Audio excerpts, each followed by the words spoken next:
Today we're discussing how to utilize the leading coefficient test in order to understand the end behavior of given polynomial functions.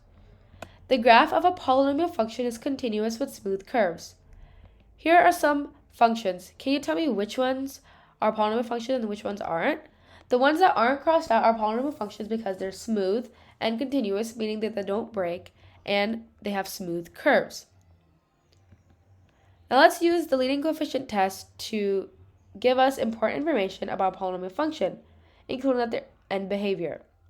When the degree of the function is odd, and the degree of a polynomial function is just the greatest exponent attached to the variable in that function.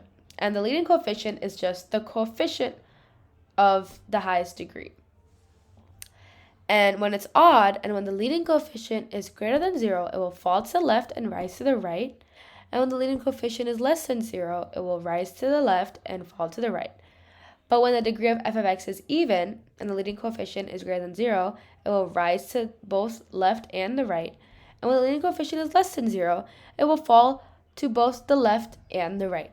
Some ways to remember this is just by taking a simple example such as x to the power of 3. We know that in that graph, it will fall to the left and rise to the right.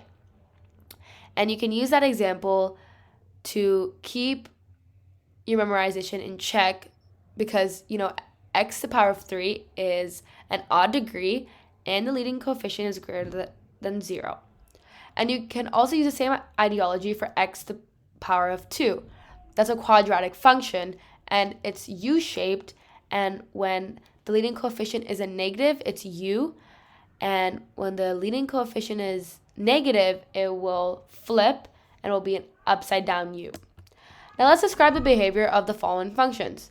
Well, we can see that it's a negative leading coefficient and it's an even degree. So it will fall to both the left and the right. Remember, for even degrees, what happens to the left also happens to the right. And for odd degrees, it's opposite.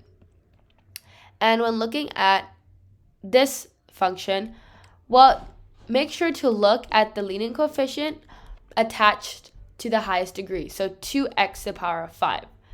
It has a positive leading coefficient because the leading coefficient is 2 because it's attached to x to the power of 5, and it's an odd degree because 5 is an odd number. So it will fall to the left and rise to the right. And if you were to graph both of these, this is exactly how it would look like. I hope this video helped. Comment down below any other math topics for me to review. Thank you.